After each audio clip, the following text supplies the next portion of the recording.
Introducing National Streaming Sports, live and on-demand sports talk programming that you can access 24/7. For the premier sports talk experience, tap into our Roku channel. Start your mornings with Mac and Jack covering all the weekend sports action. Then pour a cup and enjoy all the sports you can drink on the Coffee and Sports podcast. At midday, talk sports from east to west on the Coast to Coast podcast. Followed at night by some hot girl talk with Prim and Proper Sports featuring Sonia Pearson. Talk boxing on the Gloved Fist. Yankee fans tune in for Start Spreading the News. And there's more on the College Sports Huddle and Sports Scope with Robert Butler. There are 20 podcasts in all and 70 weekly shows giving us a 3.4-star viewer rating. To find us on Roku TV, search for National Streaming Sports on the Roku search bar. Click on the logo and you're in. National Streaming Sports, live and on-demand sports talk for America. It just might be the greatest sports franchise in the history of sports. A place where legends are made, and there's always something to talk about. Get ready to immerse yourself in pinstripes. Start Spreading the News, hosted by Paul Semendinger and E.J. Fagan, a couple of doctors with a prescription for Yankee fever. And now, here's Dr. Paul Semendinger and Dr. E.J. Fagan. Get ready to start spreading the news. All right, ladies and gentlemen, and here we are. If you remember, last week we had some technical difficulties. I found out that my trusty old microphone from about 7 or 8 years ago, was on or is on the fritz. So I'm going today microphone-less or remote microphone-less. EJ is going to give me feedback on how the sound sounds. The audio sounds throughout the whole show, and he's also going to send me a link so I can get a new microphone. The first one, which lasted all that time, was a Blue Yeti. It was great. EJ recommended it. You've seen me do this show and the Dr. Sem show from all sorts of different locations, from Hershey, PA, the beach, home. That microphone has traveled thousands and thousands of miles, and it lasted for a long time. So it's time for a new one. Tonight, I'm going without the remote microphone. Also, a quick reminder that the Start Spreading the News program is brought to you by Artemisia Publishing, a great publisher located here in the United States of America, a traditional publisher. They're just not quite as big as the big guys, but they have a phenomenal selection of great books. Go to apbooks.net and check them all out. And, of course, check out the greatest Yankee site in the world, Start Spreading the News. And here he is, the host of the Bronx Beat podcast. And, of course, Baseball is Life on Substack, the great Dr. E.J. Fagan. Hello, E.J. How are you? Paul, not doing so great. They canceled a game today. Come on. Like, I've been waiting for months for baseball, and there's no Yankee game. What happened? Rain. I don't like it. What? Yeah, I was getting ready to drive home from work today. I was leaving a little early, getting ready to put the game on my phone while I was driving, and Yankees Red Sox got canceled. Now, to be fair, it's all the way in Fort Myers, and so no one made the trip for the Yankees. But still, like, come on, we're only 4 days into spring training. We can't be losing baseball games.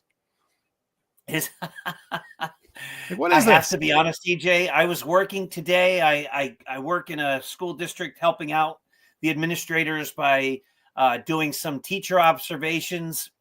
And then I was busy with so many other things. We're getting ready for a big Sabre event, the Northern New Jersey chapter. I'll tell everybody about it right now. The Yogi Berra Museum, a day to celebrate baseball, March 23rd. It is a big-time event. There's going to be 3 speakers. You get to tour the Yogi Berra Museum. There's going to be tons and tons of people there. And also door prizes. People who came to our big event in Patterson a couple weeks ago. I'm giving away tons and tons of my stuff. We just don't need it anymore. And this time we're going to actually have a free table or two of just some of my old collectibles, books, magazines, scorecards, programs, things like that. But we're also going to have some giveaways and not a raffle. You don't have to pay money, but great things like this. Check this out. How's this for a really cool thing? A picture of the old Brooklyn Dodgers framed. Wow. I mean, very this cool. is nice. Yeah.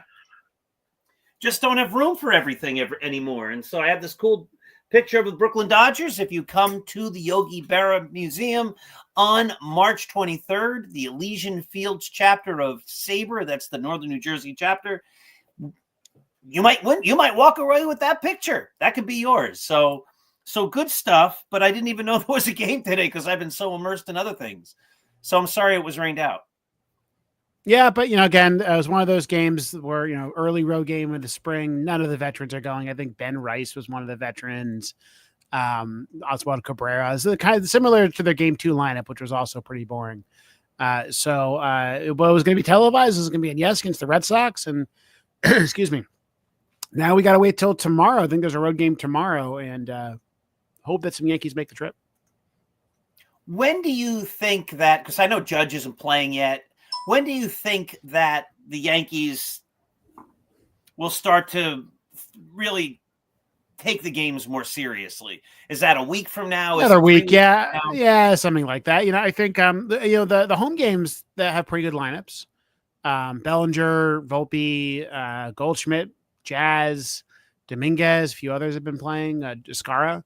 So, yeah, that's nice. I just think that kind of the reality of Florida spring training, especially early, the first couple of weeks, is no one wants to travel. And I think Mariano Rivera didn't travel for like the last 15 years of his career. He only pitched in home games. And the reality is that, I'd rather Aaron Judge not sit on a bus for 3 hours. So I think it's okay.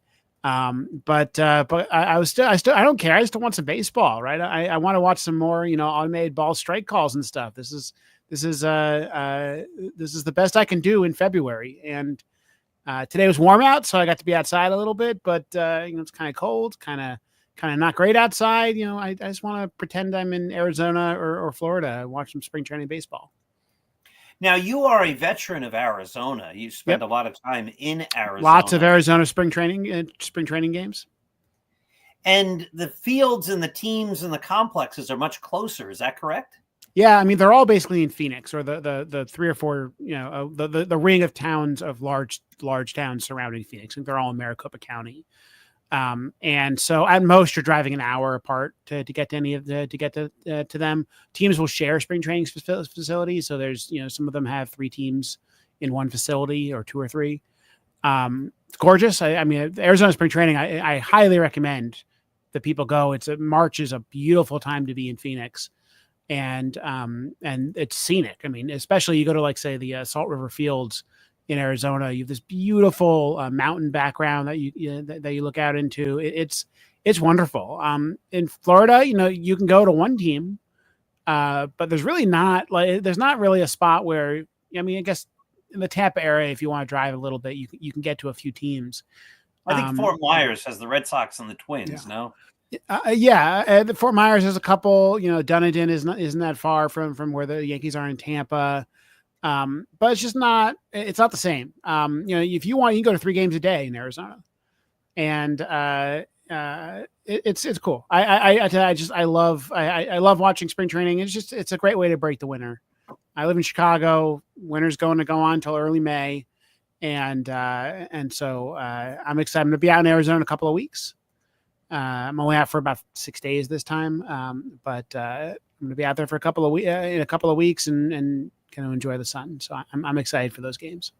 Hot take question of the year: would it make more sense? Does it make sense for the Yankees to move to Florida? I mean, to Arizona. I mean, it's an East Coast thing. I don't know. I mean, not every team can go to Arizona. So the Yankees have a beautiful facility in Tampa.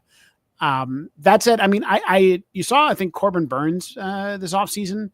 One of the reasons why he wanted an Arizona spring training. That was like one of the requirements he had, because he lives in Arizona. A lot of players live in Arizona or Florida because taxes are low, but also because it's warm. It's nice in the winter. So I think it's a small advantage. I don't think it's worth thinking too much about. All right. So the Yankees made another real life change. What do you think of the no beards policy? Now you can wear a beard. One, it was dumb, right? Well, can we all agree, like, now that it's over, that this is one of the silliest things the Yankees have ever done? Like I get it. Like the Bronx Zoo in the 70s was a thing. And so Steinbrenner's like, what, let me get some discipline on this team. And so I'll make him shave. Like, fine. Like, whatever. Like that was 50 years ago. Beards are a thing. Like I watched Hal Steinbrenner's press conference with Brian Cashman, and the amount of like earnestness and seriousness that he took ending the no beards policy. Like he met with individual players one-on-one and he wanted to get their feedback and see what they would think. And he's talking about how the culture these days, that the young people, they think it's okay to wear a beard. People aren't that much younger than Hal himself. Guys, like, come on, like just walk around the street. People are wearing beards, right? Like, I would grow a beard if my beard didn't look ugly as hell. It's not that hard. Like I don't understand why this was a thing. Like this is, every other person in the world is laughing at the Yankees right now because of the dumb policy that they finally ended. I'm glad it's over. I wish they had done it before spring training. So like Devin Williams wouldn't have to shave before he got here, because he honestly kind of looks bad without the beard. So dumb, so incredibly dumb. I'm glad we never have to talk about it again. Was it a little bit weird for you to watch the Yankees? I brought this up the other day. I didn't write about this, but I brought this up in a conversation the other day. To have players who couldn't wear beards with tattoos and things all over, like we're young people. Like sort of my brother-in-law has tattoos, right? The PhD professor, one of my best friends, has lots of tattoos. Who cares? Who cares? Well, that's what I'm saying. Like, if you're going to make a standard on one end, like, well, the problem is that the player can't trade for a guy and tell him to get rid of his tattoo next week. Well, that's true. I think, look, the Yankees have some extra rules that other teams don't have. I don't know what all of those are. They're probably fine. I think not allowing people to have like a crazy Brandon Marsh beard, something. I think those beards look pretty ugly. That's fine, but like. This is 2025. This isn't Hal Steinbrenner, World War II vet talking about, whatever they made him shave in the Marines. Like it's just over. And we never have to talk about it again. And some Yankees are going to grow beards. They're going to look good. Some are not going to grow beards. They're not, they probably wouldn't look good in the beard. We're just fine. It's over. The stupid beard policy is gone. Goodbye, good riddance. We never have to think about it again.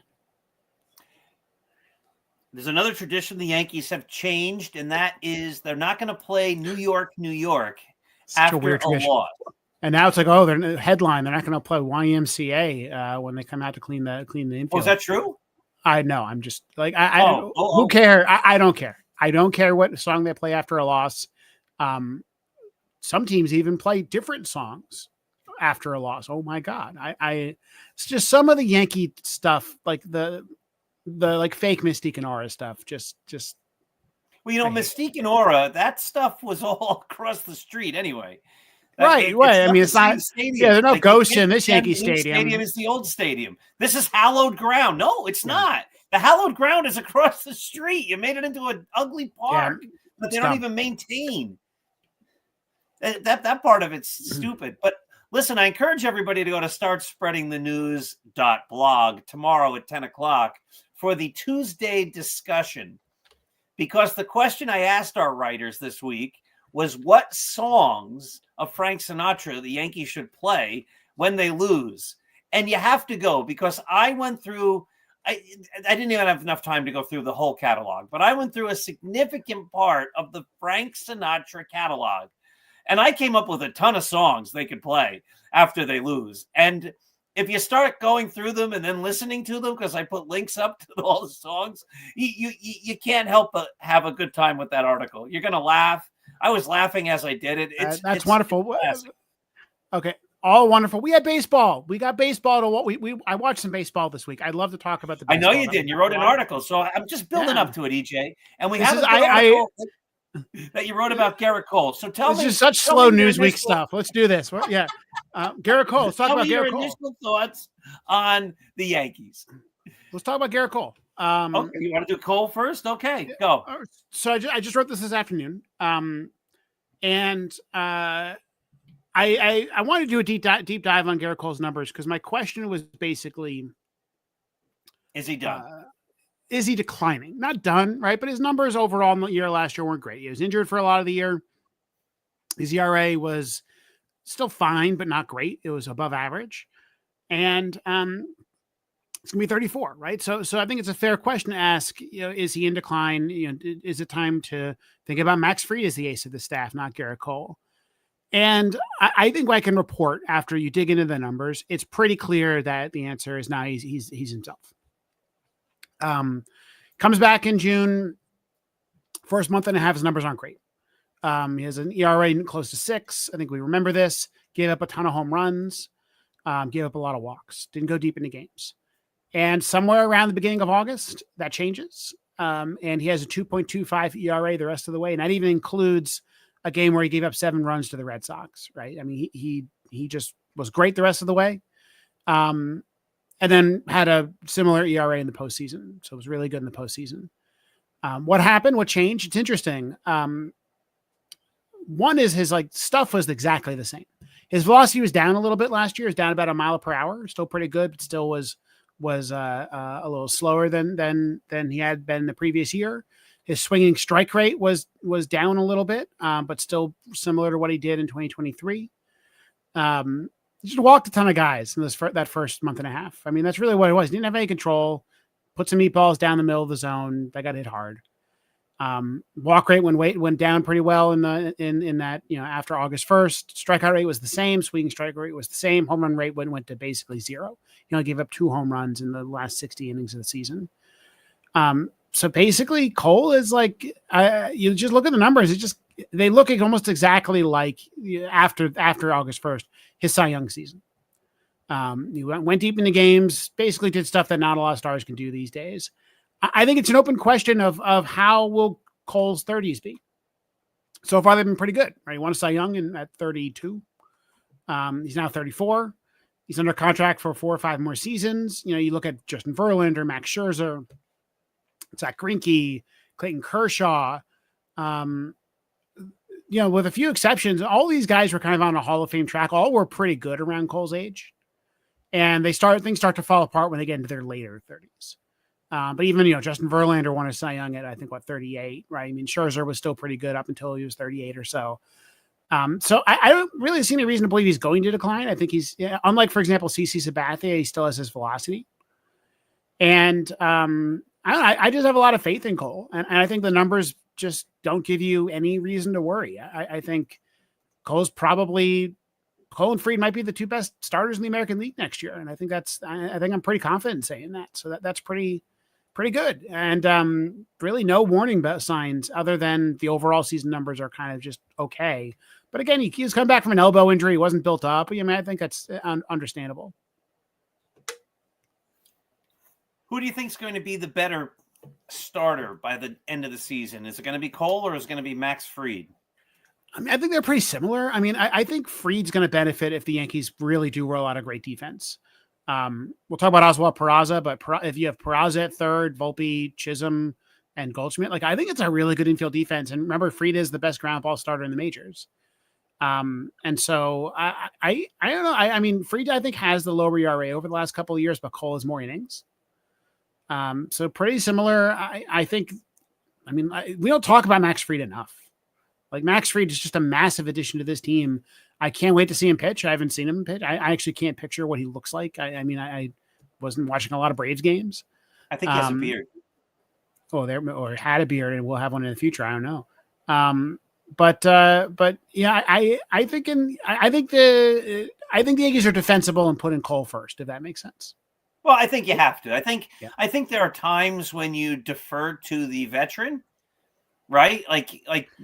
Fried's a veteran. I don't agree that Jeter shouldn't have moved off short all those years ago. They should have moved A-Rod there and moved Jeter, kept A-Rod at short. But I think you deferred to the veteran. In the end, they're both going to have the same amount of starts. So unless you're bringing in, Cy Young or Walter Johnson or Bob Gibson or something, your ace, who is Garrett Cole, goes opening day, and then everything else sort of falls into place, right? Let me make a counter argument. Max Fried's won a World Series, right? Garrett Cole hasn't. Fried has more time in the postseason, better, really strong postseason pitching record.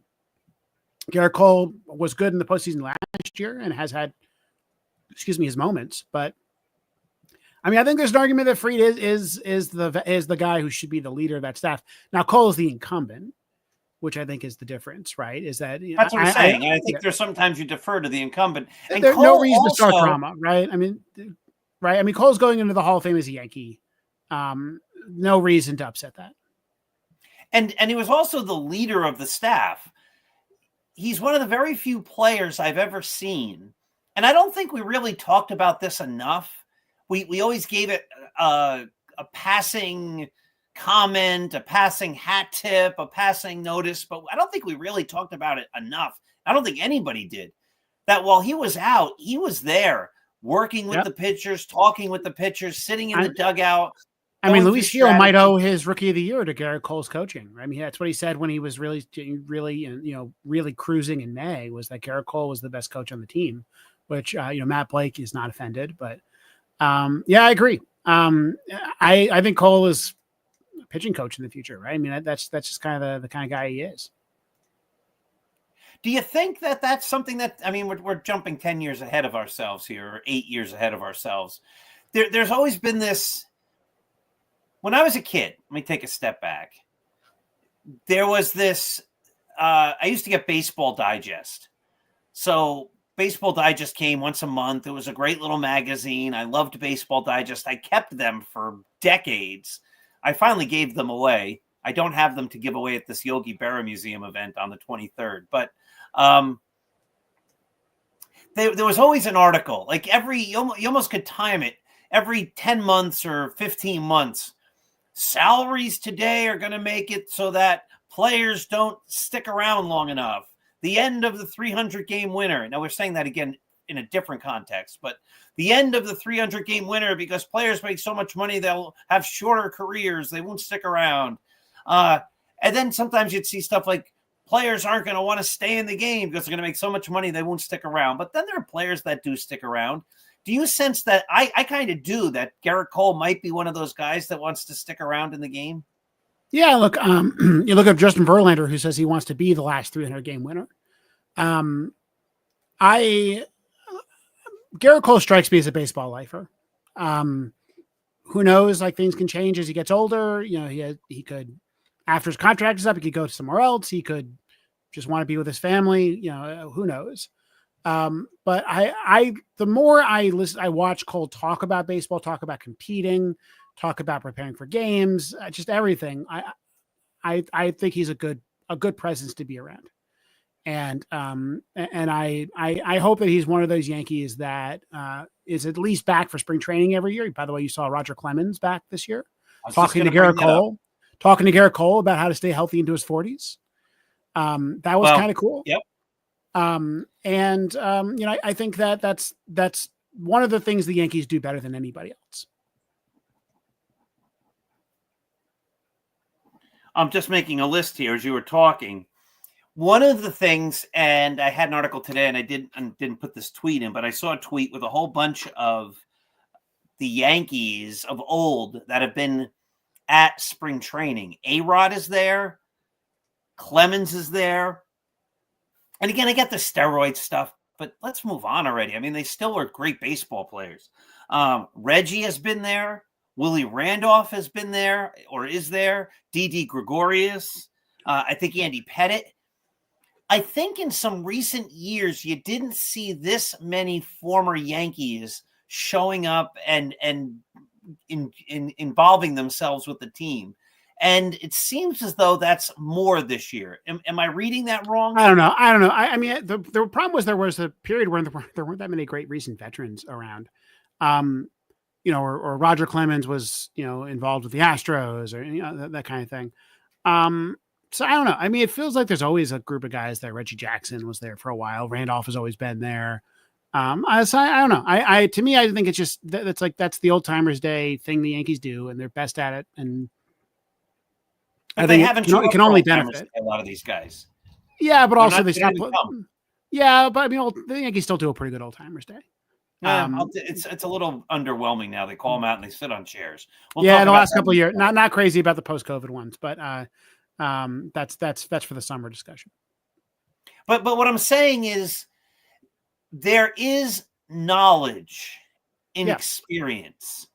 And when you read the books and you hear about old Yankees and you read the stories, there was something special about being in the locker room. I think even on Old Timers Day, I think I'm very right about this, that in the olden days, the current players would be in the locker room, and then Mickey Mantle would walk in and Joe DiMaggio would walk in, and they'd be changing and hanging out in the locker room with the players. I think today the old timers dress in a different locker room.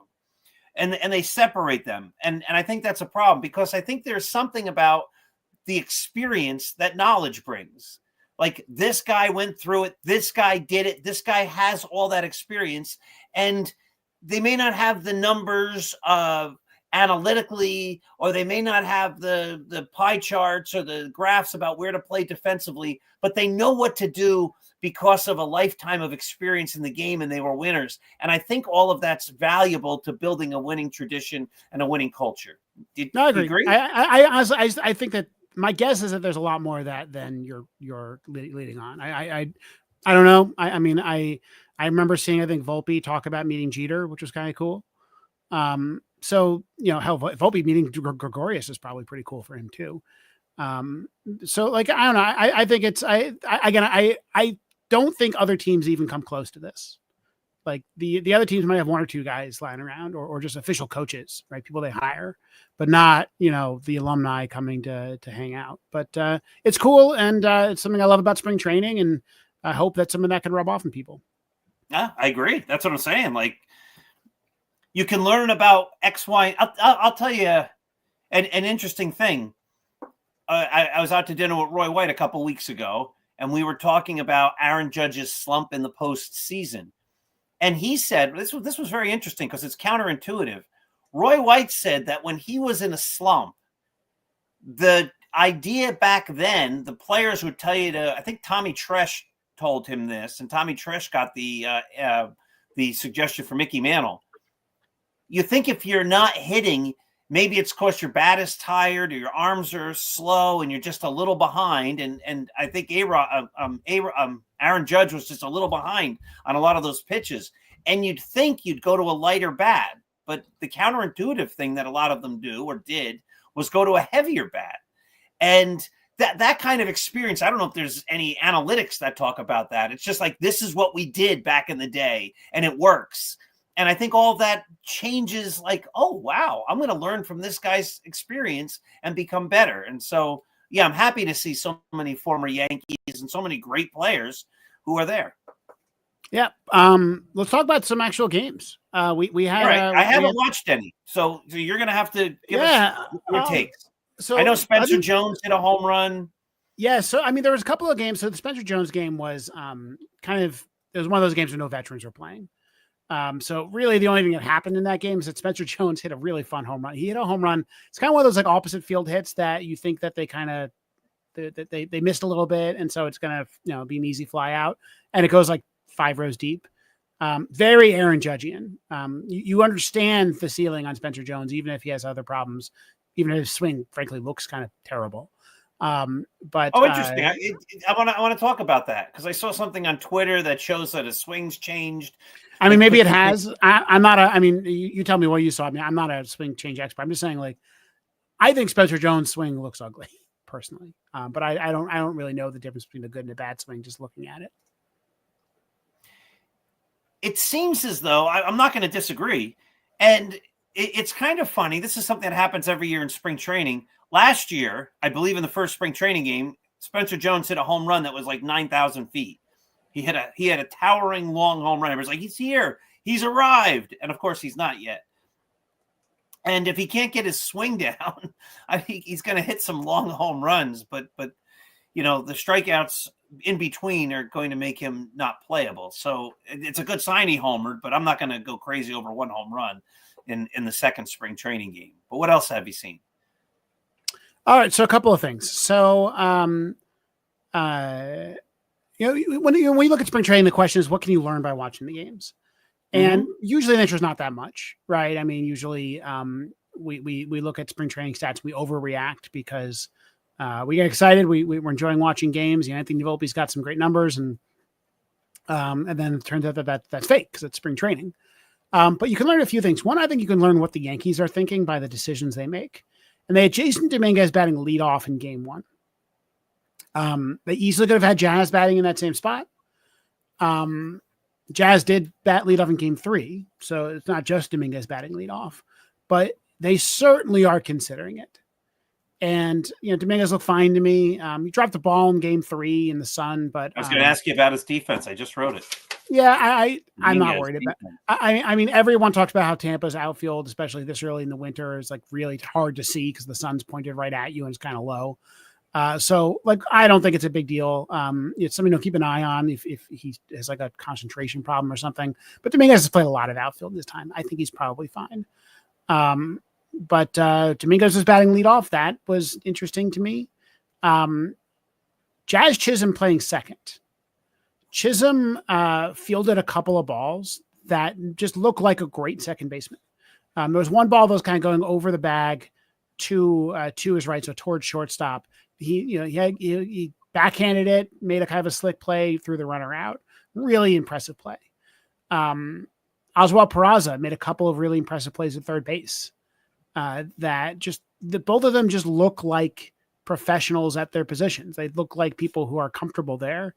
And it makes me really excited to see that defensive infield if the three of them are there. One thing that Aaron Boone mentioned is he wants Chisholm and Volpe basically play every spring training game together so that they get used to the double play combination. Love that. That's kind of cool. I love it. Those two guys, I think, are going to be really important to the team on defense. Chisholm also just hit well. He had in the game 3, he had a double to the wall that was hit really hard, and then an out that was a pretty hard line drive out. That would have been a double. Had it been a few feet to one side. So I liked what I was seeing from Chisholm. I liked what I was seeing from Oswald Peraza on defense. Everson Pereira is batting a lot. So he's bad in game 1 and 3. He's playing DH because he's still not recovered. His arm's still not recovered from the Tommy John surgery or the internal brace surgery that he had on his elbow. Batting 6 one game, 9th in another game. I forget. But Pereira is a guy who's a potential Giancarlo Stanton replacement if Stanton's going to be out for a little bit. I'll talk about Stanton in a second, but you look fine. I think I was trying to compare his swing to what we saw last year before he got injured. It looks like he's standing up a little differently. I don't really know what to make of it. Could be the camera angle. But I think he might have made some changes. He's the guy you hope went to hitting school while he couldn't do anything else because he was rehabbing his arm. And I would love to see someone who knows what they're talking about take a look at his swing and see if there's a difference. I watched him at bat where he went down 0-2 and he worked the count to work a walk, so that was pretty nice. So good for him. So I think Pereira. The Yankees are clearly kind of giving him a shot to prove himself along with Oswald Peraza.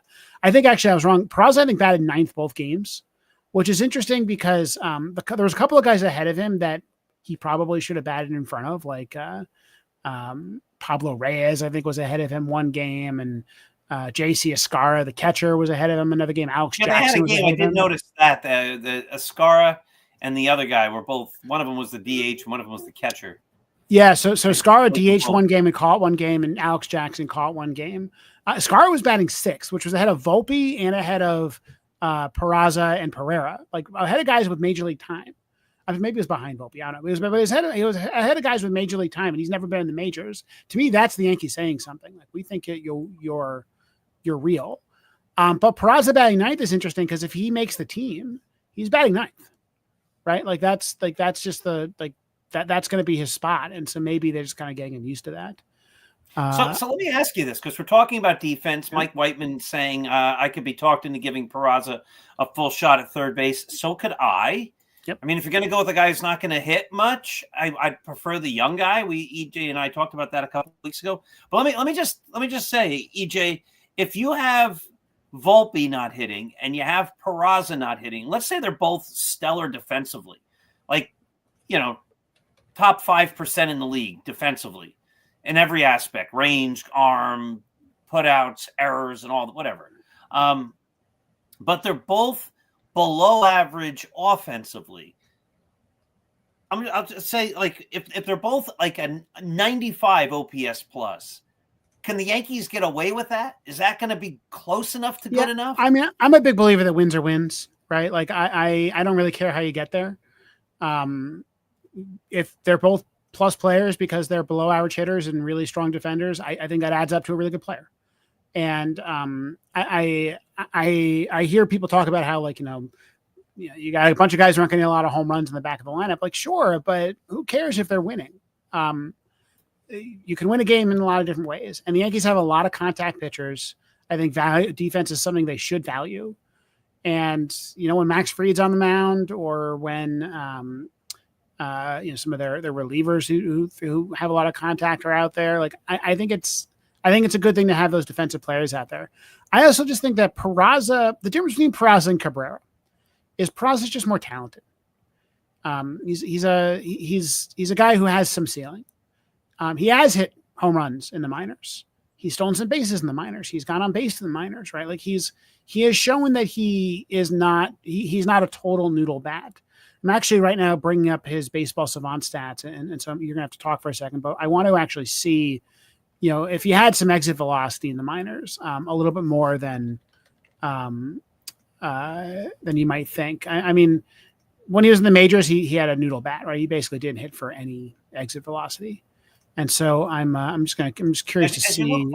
I think that's going to be the question, because the Yankee offense, I agree with you that defense preventing a run is the same as scoring a run. It's if you have two bad fielders and they allow a run to score, that's the same as if they hit a home run, a solo home run. It's a 1-run difference either way. So preventing a run is the same as scoring a run, but you still have to score runs. You can't win every game 0-0.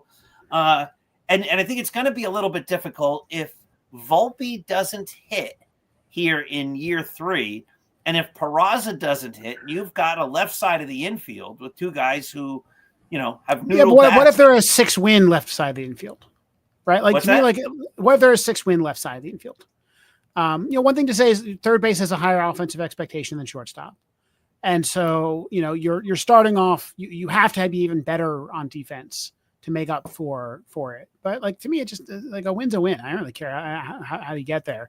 I'm looking as minor league exit velocity. He was a 91 mile per hour average exit velocity at AAA last year, which is better than, like, Gleyber Torres, Chad Chisholm, Austin Wells, much better than Volpe. So he actually had a little bit of pop last year. Was not a pure noodle bat, and I didn't make as much contact as, like, some others, but still is, if you told me he hit 12, 13, 14 home runs next year, I wouldn't be shocked. And then you're starting to talk about a pretty good player. Look, I think that Peraza, I would prefer to have a more reliable third baseman. I think there's a shot that Peraza is just, like, awful. He's just not a very good hitter. Like not even like he's a below average hitter. Like, he's just a really, really bad hitter. But there's a world where he's a platoon player. There's a world where he's a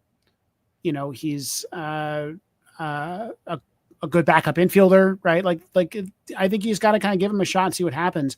I'm with Mike. Like, I think you should at least see what he has. Cabrera will always be there. LeMahieu presumably will be on the bench. We haven't seen LeMahieu in games yet. So who knows? It sure feels like they're giving Peraza a shot to prove himself. Frankly, he got like one solid hit, but he hasn't looked great at the plate so far. It's only been 2 games, so who knows? But he made some fun plays on defense, and that's more than you can say for the Yankees at third base last year. So, yeah, I'm not going to disagree at all. A win is a win is a win. Yep. There is the concern, though, that if the bottom third of your batting order is a 1, 2, 3 for the other team, that well, when we lost Soto, the blog post I wrote was the goal for the Yankees now needs to be pitching and defense, because like there wasn't an offensive replacement. Cody Bellinger, Paul Goldschmidt, moving Jazz back to second base, Devin Williams, Max Fried. right? Yes, I mean, and Judge in right field. Yeah, I Judge think in the right field, defense Jason has never Dominguez in been a left problem. field. You So need somebody who can hit, though.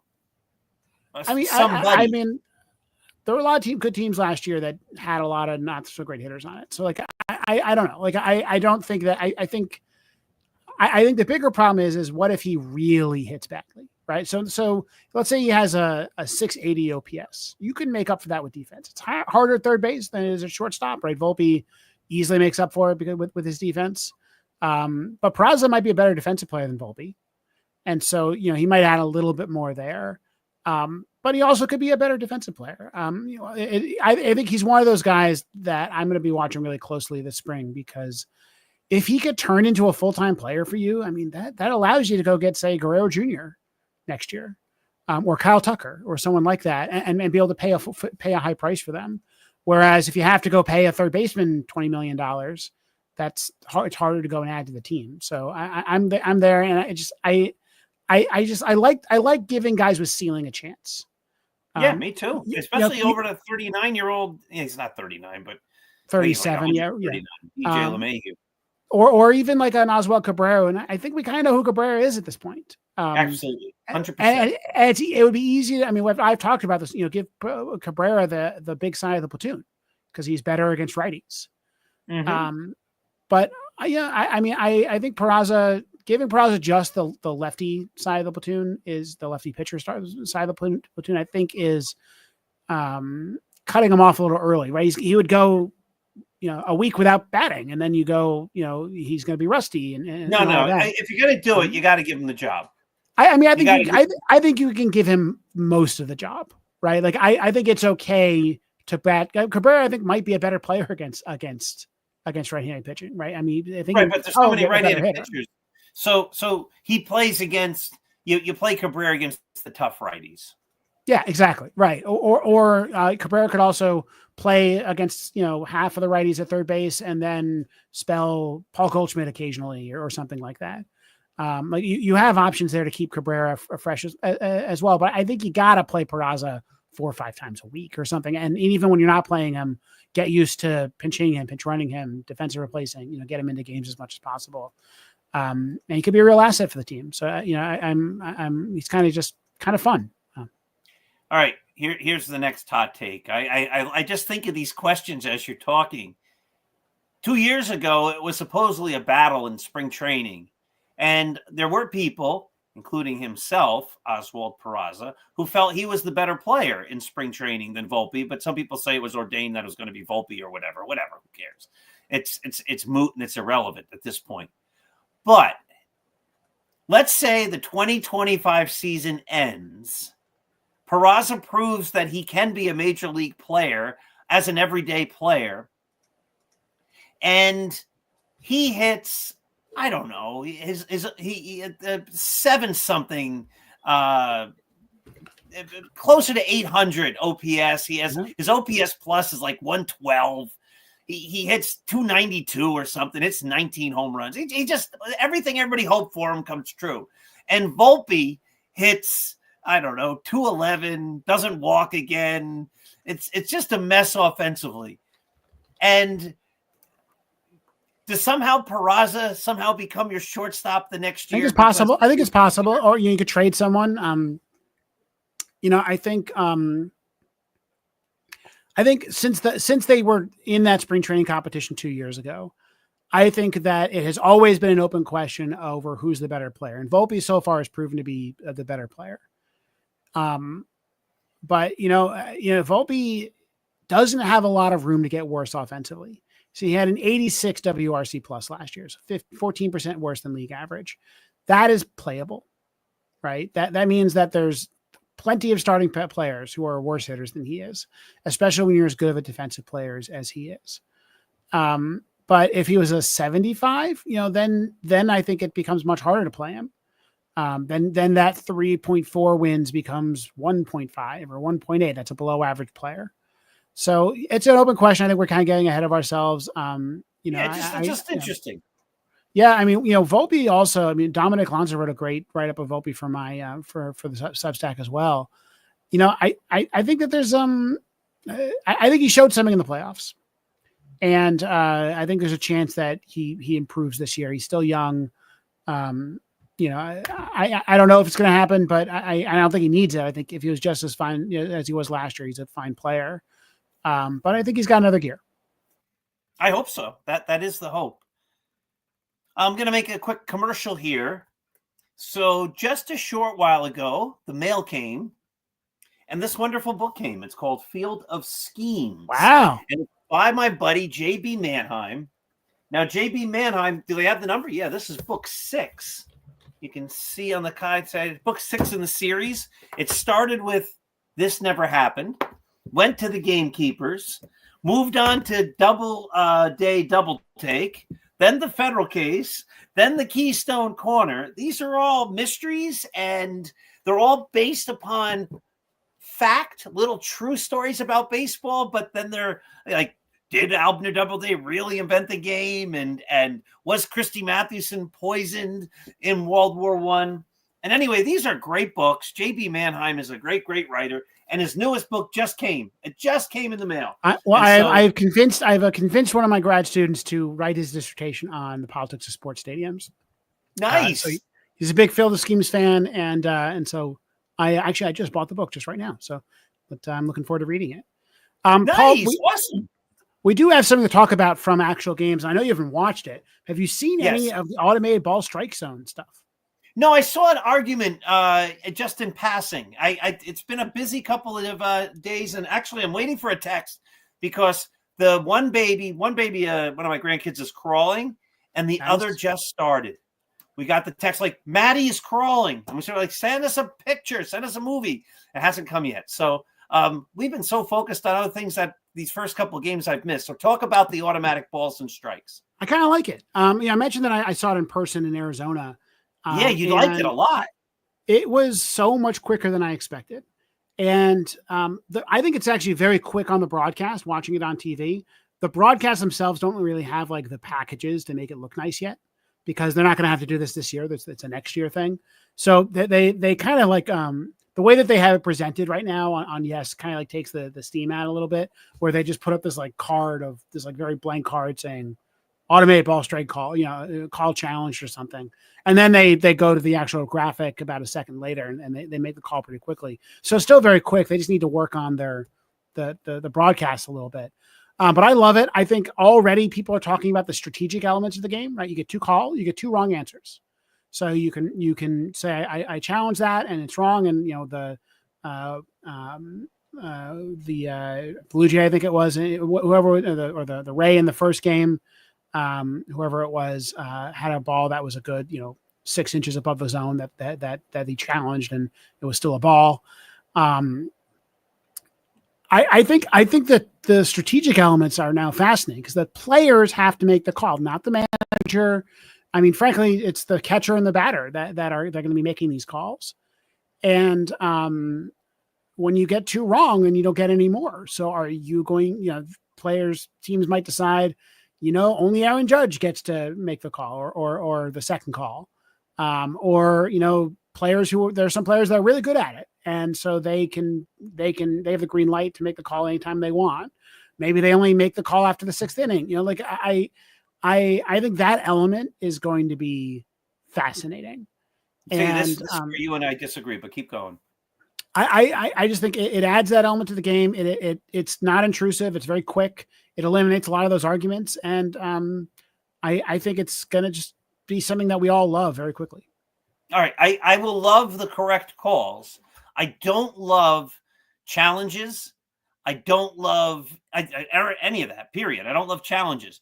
If the purpose, in my opinion, of the technology is to get the calls right, then get the calls it's too right. Slow. It's too slow is the problem, right? Well, it would add a second or 2 to every call, or more, 5, 6 seconds. Oh, well, then they add a second or 2 to every call. No, I don't. How long does the pitcher have between pitches? There's a pitch clock, which I do like. How long do they have? They have what, 15 seconds or 17 seconds now. All right, so make it 14. I don't know. I because the problem is that you start your wind up, within 5 or 6 seconds, and then you change the call. And I just don't think I think the rhythm of the game would be off. And I think hopefully the goal here is that umpires get better. umpires. One thing we've talked about here, one problem I think that the system solves is that the zone is bigger than it's supposed to be. Right. So today, right, there was a ball that was, that far above the top of the zone that a batter, or this is, I guess, the game one, a batter tried to challenge, and that's often a strike. Like the top of the zone is really ill-defined, and it wasn't even close. And that means that you don't have to swing at balls high in the zone nearly as much. Similarly, outside pitches, something like 2/3 of balls that are just a couple of inches outside get called as strikes, right? That just means that like a slider can be a little bit off the plate and get called as a strike. So you have to defend and swing at it. One thing we saw at AAA once these various types of systems, they also had the call every pitch system, and they just haven't been able to get fast enough. One of the things that happened in AAA is that offense increased dramatically because now you're calling the fair strike zone. So I think it's a great thing. One thing to know is that the Yankees have a pretty good big advantage in that their catchers have been really good framers. They've been good at that. And this starts to eliminate the power of framing quite a lot. Mm-hmm. So Austin Wells, I think he's still going to be not so much, a little bit, but if you're only getting 2 challenges. Yeah, but I mean, eventually the idea, again, I hope that umpires will get better. And, Correct. Catchers, I think, no. Right. So at least, maybe there's a little bit of an advantage there for catchers, but for pitchers and catchers. But, I think that players who really know the zone will be able to get accurate calls. And because framing tended to favor the pitcher and catcher, I think the net result is going to be a little bit more advantage for the hitter, a little bit fairer strike zone. Maybe pitchers are going to respond by throwing it a little closer to the center of the plate and throwing more strikes early, and you get more contact. I mean, I don't think this is a massive intervention. I don't think you're all of a sudden going to see strikeout rates go back to 10, 15 years ago. But I think it could matter a bit on the margins, and maybe they decide to add more challenges later and to try to get the calls, more often, or maybe, umpires can challenge, can offer, their own challenge like they do with some home run calls. To me, just watching it seems like everybody loves it. It would not shock me, though I don't think it's going to happen, to see this implemented this year. The technology exists, and the only reason they couldn't, it would be that there's like a CBA agreement that the league has to give the players notice basically before they implement a change. But if all the players love it, and it sure looks like they do. It sure looks like the players do. I like it as a fan. To me, it makes so much sense. It just works. And I'm going to be kind of sad if when spring ends and we don't have it anymore. Yeah, I'm a big fan. I'm a big fan of getting them right. I don't watch a lot of football, but it's the same thing in football. Well, it was the wrong call, but we have to let it go because we don't have any more challenges, or we need to save our challenge for later in the game. No, if it's the wrong call, you got to fix it. Like, if we have the technology to be able to tell you if the call is wrong, it's worse to let the bad call go just because you made this silly rule. Well, nope, you don't have enough challenges. They call ball 4 on a pitch right down the middle of the plate, or strike 3 on a pitch over somebody's head. And you're like, well, that's not Aaron Judge. And only Aaron Judge can do it after the 8th inning. It just gets silly. Like just get the call right. The technology is there. I get it. Maybe in the transition, maybe we have to limit it a little bit, but the goal shouldn't be how many challenges and which team's best at getting the challenges and who's got the best success overturn challenge rate. It should be every call. The goal should be to get them right. And I couldn't care less about the other stuff. That's my feeling. Yeah, to me, I like the flow of the game. I really hope that actually now that players are making these balls and strike challenges, that we can get managers out of the challenge game completely and have players on the field make those replay calls. The thing that impresses me the most about the ABS system, watching it on TV, is it just doesn't interrupt the flow of the game. It's quick. And that is I think just like I'm impressed by how well it works. They've clearly been testing this for a long time, and that testing has really paid off. I can't wait to see it. Well, there's a game tomorrow. Yes. Yeah, I don't know. Is it being broadcast? It's a road game, I think, tomorrow. Let's see. Oh, all right. Let's find out. The thing I hate about spring training is that when the road games aren't broadcast, like, come on, I want to watch my games. I'm working during the day. I have the game on in the background. It's great. Let's see here. Tomorrow, it is not being broadcast. So you don't have a game tomorrow. You got to wait till Wednesday before there's a broadcast. I think what time Wednesday? Probably 1 o'clock on it. They've been playing day games. Yeah, see, I'm working again. Yeah, there you go. You got to be real retired. Come on. I know. But yeah, I definitely recommend it. And if anybody who hasn't watched 8 games yet, it's fun. It's really a good. Yeah, I want to see. All right, EJ, we've done it. Another great hour of baseball. My dear friends, JB Manheim, Field of Schemes, brand new. The latest in the chapters, book 6 in his great series. Go get a copy of it. And also go to apbooks.net, different publisher. That's Artemisia. This is Sunbury Press. Sunbury actually is doing my Gettysburg book. But all good stuff. Go get some great books. Buy all my books. If you buy one of my books, buy 10. EJ has a great book. Buy 10 of that book. And just go crazy. Go on Amazon. Go to every bookseller and buy 10 copies of all of our books. You'll be happier. You'll have them to give away. You'll have your Christmas and holiday shopping done now. And maybe buy 10 more next month. But that'll make EJ and I very happy as well. But anyway, let's go Yankees. Great hour. Everybody have yourselves a wonderful evening, and we'll be back here again next Monday night at 9.